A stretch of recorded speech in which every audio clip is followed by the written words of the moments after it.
Hello friends, welcome back to Secret of Electronics. In this tutorial, we will learn what a non-inverting Schmitt trigger is, how it works, and how we can implement it in practical.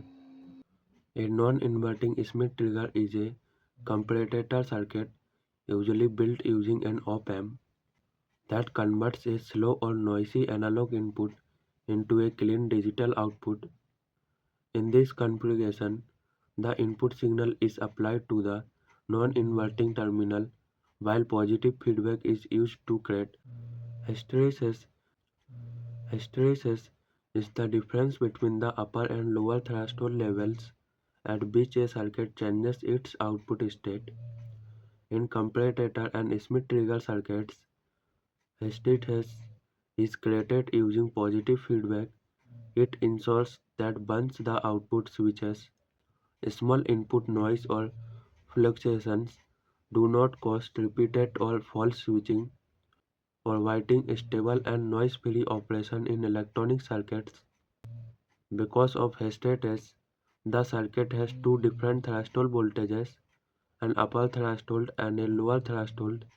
When the input voltage rises above the upper threshold, then the output switches to a high level.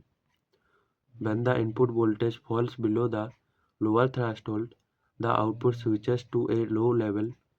This prevents false triggering by noise or small fluctuations. Now assume the values of R2 and R1 are 5 kilo ohm and 1 kilo ohm respectively. The positive supply is plus 12 volt and the negative supply is negative 12 volt. We need to calculate the upper and lower threshold voltages of this non-inverting Schmitt trigger. Let us see how to calculate both threshold voltages. We can calculate the UTV or upper threshold voltage using the formula UTV equal to R1 divided by R2 multiplied by plus VCC or positive supply voltage. Now substitute the values into the formula as shown on the display. After calculating, we obtain plus 2.4 volt, which is the upper threshold voltage. Now we can calculate the LTV or lower threshold voltage using the formula LTV equal to R1 divided by R2 multiplied by minus PSS or negative supply voltage. Substitute the values into the formula as shown on the display. After calculating, we again obtain 2.4 volt, but this time it is negative 2.4 volt, which is the lower threshold voltage. Now I have created a simple input-output voltage graph for this Schmitt trigger, which you can see on the display. In this graph, you can observe that when the input voltage crosses or becomes greater than the upper threshold voltage, which is plus 2.4 volt, the Schmitt trigger changes its output voltage from the negative supply voltage minus 12 volt to the positive supply voltage plus 12 volt.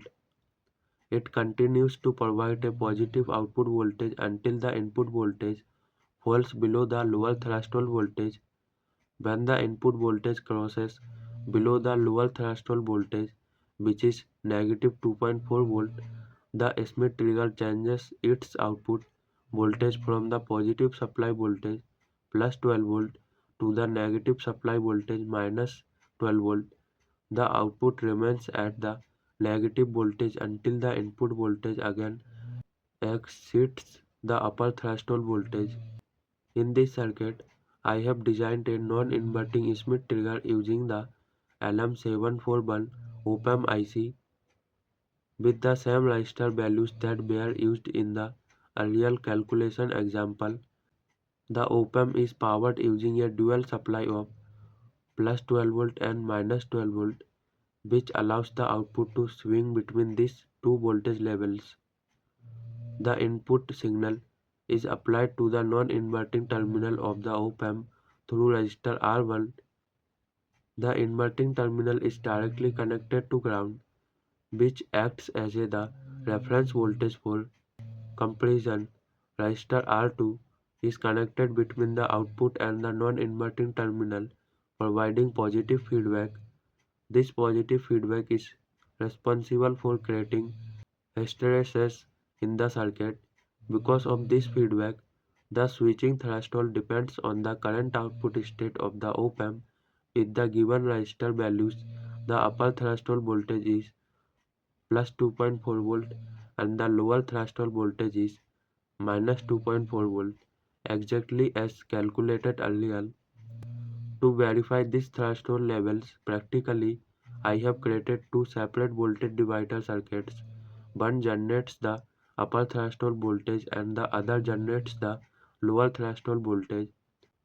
These voltages are applied to the input using push switches. Now connect all the components together according to the circuit diagram.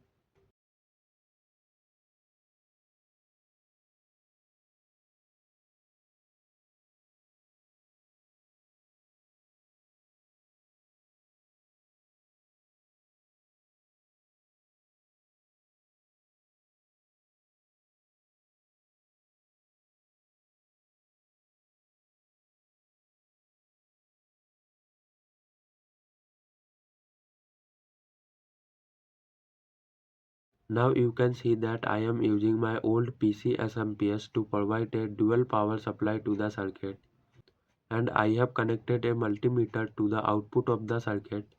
After turning on the SMPS, you can see a positive voltage on the multimeter display. This indicates that the non-inverting Schmitt trigger is currently providing a positive output voltage.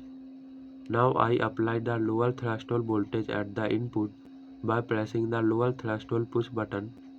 After pressing the button, you can see that the voltage on the multimeter display changes from positive to negative.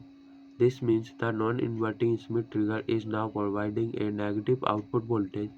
You can also observe that it continues to provide a negative voltage at the output even after releasing the lower threshold push button.